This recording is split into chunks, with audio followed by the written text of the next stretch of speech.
Bonjour à toutes et tous, c'est Christian Clot, le responsable de Deep Climate, qui vous parle depuis Ivalo, en Laponie. Alors on a attendu un petit peu puisque notre matériel qui était envoyé depuis la France a été bloqué quelques jours par malheureusement des grèves des dockers du port d'Helsinki qui a empêché notre camion d'avancer comme prévu. Mais voilà, le matos est arrivé à Ivalo, nous sommes tous aussi arrivés à Ivalo, prêts pour partir pour cette seconde mission de Deep Climate Expedition. Après la chaleur humide de la forêt équatoriale de Guyane française, nous voilà maintenant en Laponie septentrionale pour une traversée de quelques semaines dans le froid semi-sec mais très versatile de ce milieu lapon qui va nous inviter maintenant à changer complètement de stratégie. On n'avancera plus évidemment avec des rafts ou à pied en ouvrant un territoire dans la forêt. On avancera avec des skis, avec des pulkas. Les pulkas, c'est des traîneaux qu'on va tirer derrière nous. Dans chaque pulka, il y aura environ une centaine de kilos.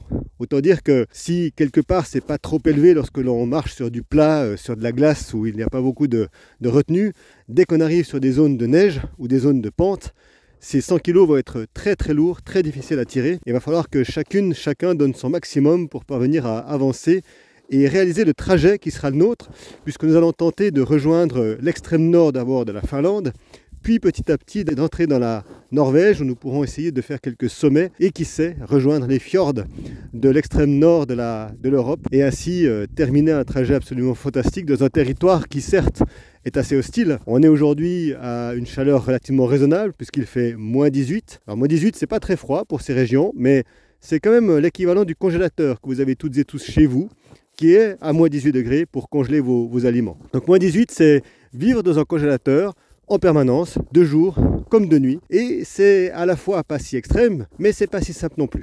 Et puis bien entendu, nous n'aurons pas toujours moins 18.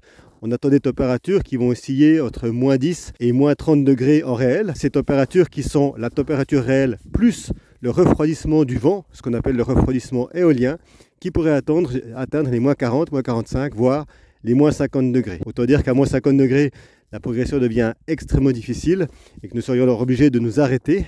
C'est ce que nous ferons d'ailleurs tous les soirs. Au moment de monter le camp, on montera un camp avec des tentes pour 2 personnes et puis de temps en temps une tente dôme qui nous permettra d'être toute l'équipe, les 20 personnes, les 10 femmes et 10 hommes de Deep Climate à l'intérieur du même espace pour y passer la soirée, pour y passer un bon moment, mais aussi évidemment le plus important pour réaliser nos études scientifiques qui sont terriblement difficiles à faire ici en Laponie puisque tous les équipements électriques ou électroniques qui demandent des batteries souffrent énormément de ces conditions et pour la plupart d'entre elles ou d'entre eux pourraient ne pas fonctionner correctement.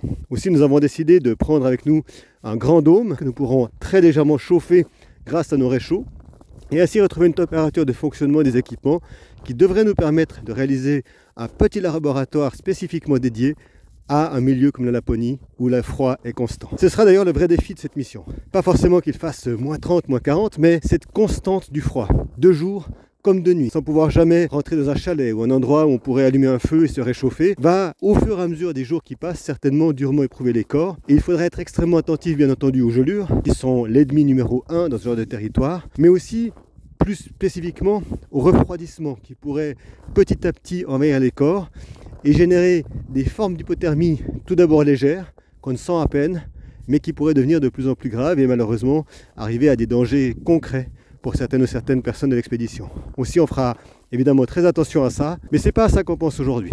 Après une bonne dizaine de jours d'attente de notre matériel, on est juste tout simplement ravis de pouvoir enfin préparer notre matériel ici à Ivalo et envisager le départ qui se fera dès demain pour cette deuxième mission de Deep Climate qui sera évidemment suivi ensuite d'une 3e mission en Arabie Saoudite dans le désert chaud, mais c'est pas ça qu'on pense. Pour l'instant, on est encore à moins 18, certainement beaucoup plus froid dans les jours qui viennent, et c'est la mission Laponie de Deep Climate qui débute. J'essaierai de vous tenir au courant au maximum de nos possibilités. On aura évidemment très peu de réseau, c'est le but aussi de notre expédition, d'être en autonomie, d'être isolé, mais peut-être que de temps en temps je pourrai continuer d'envoyer quelques messages, quelques informations pour vous raconter comment se passe cette deuxième mission de Deep Climate. Alors à très vite, restez connectés sur deepclimate.eu pour suivre l'aventure de Deep Climate en Laponie.